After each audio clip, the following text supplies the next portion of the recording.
Hello guys, my self मुस्कान। आप देख रहे हैं अपना YouTube channel IQ student points.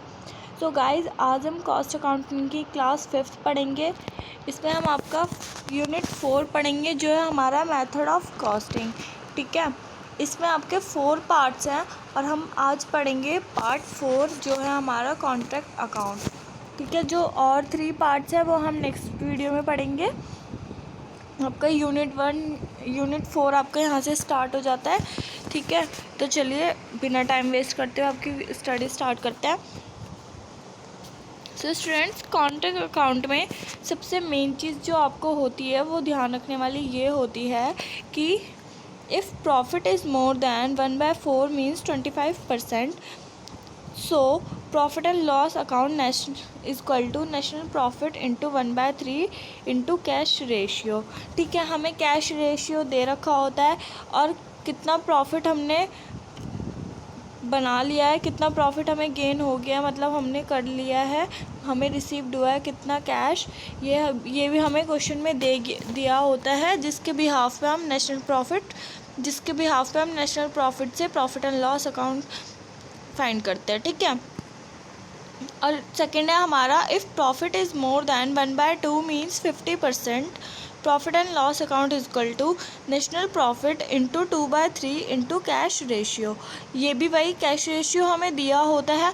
अगर हमने कैश रिसीव्ड कर लिया 50% से ज़्यादा, तो हमें जो नेशनल प्रॉफिट होता है वो 2/3 से करना होता है, जिससे हमारा प्रॉफिट एंड लॉस अकाउंट आता है। ये ध्यान रखने वाली बात है कि हमें अगर 25% से हमारा मतलब जो हमने कैश रिसीव करा है, जितना हमने प्रॉफिट अर्न करा है, वो हमारा 25% से ज़्यादा है तो हम 1/3 करेंगे, एंड अगर हमारा 50% से ज़्यादा है तो 2/3 करेंगे। और ये कैसे पता चलेगा? ये हमें क्वेश्चन में दिया होता है कि कितने परसेंट हमने कैश रिसीव कर लिया, मतलब कितने परसेंट हमने प्रॉफिट कमा लिया है, उसके बिहाफ पे किया जाता है। ठीक है, और कॉन्ट्रैक्ट अकाउंट क्या होता है? मतलब कि हम किसी से कॉन्ट्रैक्ट लेते हैं, उसके बिहाफ पे हम कॉन्ट्रैक्ट अकाउंट बनाते हैं। देन हम ये फाइंड करते हैं कि हमने कितना वर्क सर्टिफाइड कर लिया है और कितना वर्क अभी हमारा अनसर्टिफाइड है। ठीक है, और इसमें हमें कॉन्ट्रैक्ट अकाउंट बनाना होता है और बैलेंस शीट बनानी होती है और एक कॉन्ट्रैक्ट अकाउंट बनाना होता है। ठीक है, तो पहले हम आज सिंपल क्वेश्चन करेंगे जिसमें सिर्फ हमें कॉन्ट्रैक्ट अकाउंट बनाना है, क्योंकि मेन हमारा कॉन्ट्रैक्ट अकाउंट है। बैलेंस शीट नॉर्मल वैसी बनाई जाती है जैसे हम अभी तक बनाते आ रहे हैं कंपनी की बैलेंस शीट। ठीक है, इसलिए हम पहले कॉन्ट्रैक्ट अकाउंट बनाना सीखते हैं। नेक्स्ट वीडियो में हम आपका पूरा क्वेश्चन एक करेंगे जिसमें हमें contract account and balance sheet तीनों चीज़ें बनानी होंगी। तो चलो क्वेश्चन देखते हैं। क्वेश्चन है हमारा, The following was the expenditure on the contract for 6 lakh work commenced on 1st January 2008। Material है हमारा 1,30,000, वेजेस है 1,44,000 और प्लांट है 20,000, अदर एक्सपेंसेस है 18,600। ठीक है, और हमारे को नीचे दे रखा है cash received on account was 2,40,000 being 80% of work certified. Value of material on hand at 31st December 2008 was 10,000. Plant is to be depreciation at the rate 10%. Means plant पे हमारा 10% का डैप लगेगा। कितना मटेरियल हमें ऑन हैंड मिला है? 10,000 का। ठीक है, और हमें कैश रिसीव्ड, ये जो आपको दिख रहा है ना कि कितना हमने कैश रिसीव्ड करा है, इसका मतलब वही है जो मैंने अभी आपको इससे पहले पॉइंट समझाया था ना, कि कितना प्रॉफिट हमने, कितना कैश हमको मिल गया, कितना परसेंट, उसके हिसाब से हम प्रॉफिट एंड लॉस अकाउंट में डालते हैं अमाउंट। तो ये वही है। यहाँ पे हमें दे रखा है ना 80% ऑफ वर्क सर्टिफाइड, मतलब हमें 80% मिला है, 50% से ज़्यादा है तो हम 2/3 लेंगे। अगर यहाँ पे होता आपका 30% तो ये हमारा 25% से ज़्यादा होता, बट 50% से कम होता तो हम लेते 1/3। ठीक है, आया ये बात समझ में? अब ठीक है, चलो क्वेश्चन आंसर सॉल्यूशन देखते हैं हमारा कैसे हुआ है ये। हमारा पहले हम कॉन्ट्रैक्ट अकाउंट बनाएंगे सिंपल, जैसे हम बनाते हैं पर्टिकुलर अमाउंट करके डेबिट एंड क्रेडिट साइड। अब क्या करना है? टू मटेरियल, मतलब हमें जितने के मटेरियल थे वो लिख देंगे, वेजेस जितने के थे वो हमारे आ जाएंगे। यहाँ पे प्लांट हमारा जितने का था वो आ जाएगा 20 हज़ार का था, 1,44,000 के हमारे वेजेस थे, मटेरियल था हमारा 1,30,000 का, ये एज इट इज़ आ जाएगा। फिर हमारे थे अदर एक्सपेंसेस 18,600 के, वो भी एज इट इज़ आ जाएंगे आपके। फिर हमें क्या मिला था, हमें value of material on hand, हमें ऑन हैंड मिले थे कितने, 10,000, तो वो हमारे क्रेडिट साइड आ जाएंगे मटेरियल ऑन हैंड के नाम से 10,000, ठीक है। नेक्स्ट हमारा है plant at side after depreciation. After depreciation मतलब प्लांट हमें दे रखे थे इन्होंने 20,000 के, ठीक है। 20,000 के प्लांट में से हम उस पर 10% डिस्काउंट लगाएंगे, डेप्रिसिएशन लगाएंगे, तो हमारा 2,000 आएगा। 2,000 को 20,000 में से माइनस करेंगे, 18,000 आएगा हमारा। मतलब जो डेबिट साइड हम अमाउंट लिखते हैं वो तो हम वो लिखते हैं, डेबिट साइड हमारी जो एंट्री होती है वो होती है जो हमें क्वेश्चन में गिवन होती है, एंड क्रेडिट साइड हम वो करते हैं जो हम एडजस्ट करते हैं। जैसे कि हमने मटेरियल ऑन हैंड एडजस्ट थे हमारे, मतलब हमें हैंड में मिले थे, हमें हैंड टू हैंड मिल गए थे, वो थे हमारे 10,000, तो हमने वो लिख दिए। और हमारा यहाँ बोला था plant is to be depreciation, मतलब डेप्रिसिएशन के बाद हमारे पास कितने प्लांट बचे वो हमने इधर लिख दिए। अब आता है by work in progress, means हमारा कितना वर्क प्रोग्रेस पे था और उसमें से कितना हमने सर्टिफाइड कर लिया है और कितना अभी अनसर्टिफाइड है। तो यहाँ पे हमें क्वेश्चन में अगर आप देखो तो आपको सिर्फ 80% वर्क सर्टिफाइड दिख रहा है, अनसर्टिफाइड के बारे में यहाँ पे कोई बात नहीं हुई है, तो हम अनसर्टिफाइड में कुछ नहीं लिखेंगे। अगर क्वेश्चन में बोलता है अनसर्टिफाइड के बारे में भी कुछ, तो हम क्वेश्चन में अनसर्टिफाइड के बारे में लिखेंगे, वरना नहीं लिखेंगे, ठीक है। पर कॉलम बनाएंगे अनसर्टिफाइड का, वो ब्लैंक छोड़ देंगे, और ये हमेशा फॉर्मेट ऐसे ही बनेगा। वर्क इन प्रोग्रेस लिख कर सर्टिफाइड और अनसर्टिफाइड लिखना है। जितना अगर सर्टिफाइड में अमाउंट आ रहा है तो सर्टिफाइड में लिख दो, और अनसर्टिफाइड में आ रहा है तो अनसर्टिफाइड में लिख दो, ठीक है।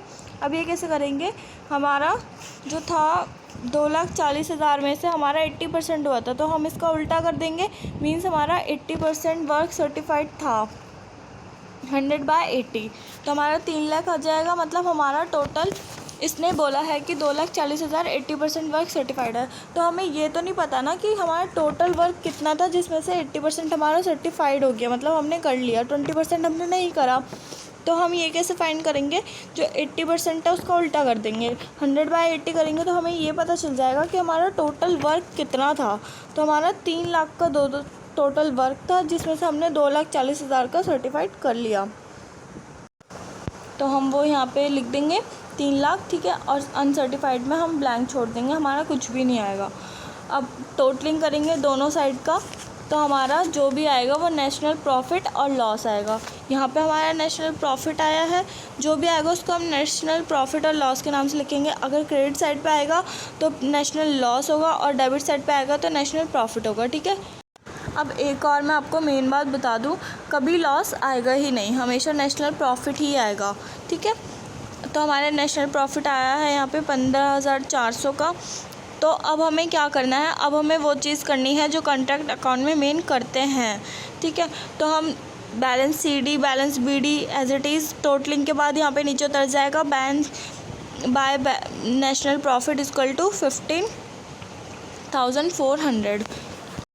अब हमें क्या करना है, बस हमें ये देखना है कि हमारा टोटल वर्क में से कितना वर्क हमारा सर्टिफाइड हो गया, मतलब कितना हमें कैश रिसीव्ड हो गया है, उसके बिहाफ पे हमें प्रॉफिट एंड लॉस अकाउंट में अमाउंट डालना है।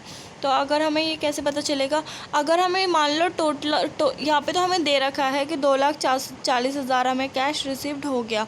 कभी कभार क्वेश्चन में दिया होता है कि हमारा टोटल वर्क इतने का है और उसका इतना % हमें कैश रिसीव्ड हो गया, मतलब इतना हमने वर्क कर दिया, इतना हमें मिल चुका है उसका कैश, और इतना अभी बाकी है। यहाँ तो हमें सीधा दे रखा है 2,40,000, तो हम क्या करेंगे, इसमें हमें 2,40,000 तो हमें लेने नहीं है, ये तो हमारा सर्टिफाइड और अनसर्टिफाइड के लेता है, ये तो हमने एडजस्ट कर दिया है, इसका तो हमने कर दिया यूज़। अब हमें क्या करना है, तो हमें कैसे पता लगेगा कि हमने कितना वर्क ले लिया, क्योंकि हमें 2/3 1/3 तो देखना पड़ेगा ना कि हमें कैसे लेना है कैसे नहीं लेना है। और कैश रेशियो भी लेनी है, क्योंकि हमारा कैश रेशियो लिखना था कि कितना है। तो हमारी कैश रेशियो तो इन्होंने बता दी कि 80% हमने सर्टिफाइड कर लिया, मतलब ये हमारी कैश रेशियो हो गई कि हमने इतना कैश हमें मिल गया है, ठीक है। तो हमारी तो और 80% 50% से ज़्यादा होता है, इसलिए हम 2/3 लेंगे, ठीक है। तो हमारा नेशनल प्रॉफिट था 15,400, इंटू में 2/3 इंटू में 80%, मतलब कि हमारा जितना वर्क सर्टिफाइड हो गया वो, मतलब जितना हमें कैश रिसीव्ड हो गया वो, और जितना हमें कैश रिसीव्ड हुआ है उसके बिहाफ पे हमें 2/3 और 1/3 का यूज़ करना है।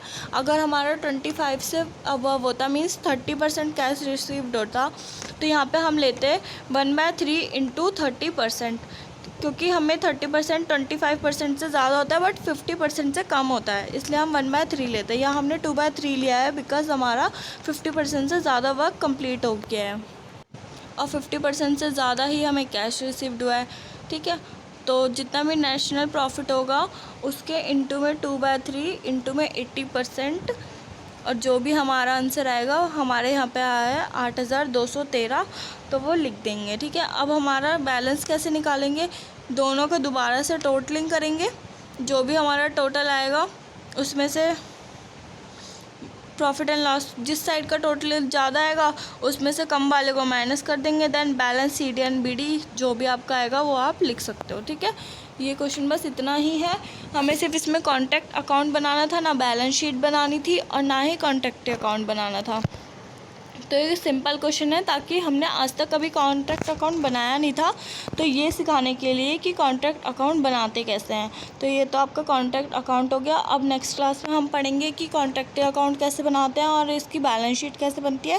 तीनों क्वेश्चन कोशिश करूँगी ऐसा क्वेश्चन लेकर आऊँ कि जिसमें आपको सर्टिफाइड अनसर्टिफाइड ये दोनों चीज़ें इंक्लूड हो, ठीक है।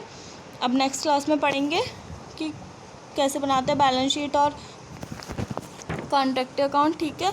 जब तक के लिए best of luck, thank you for watching this.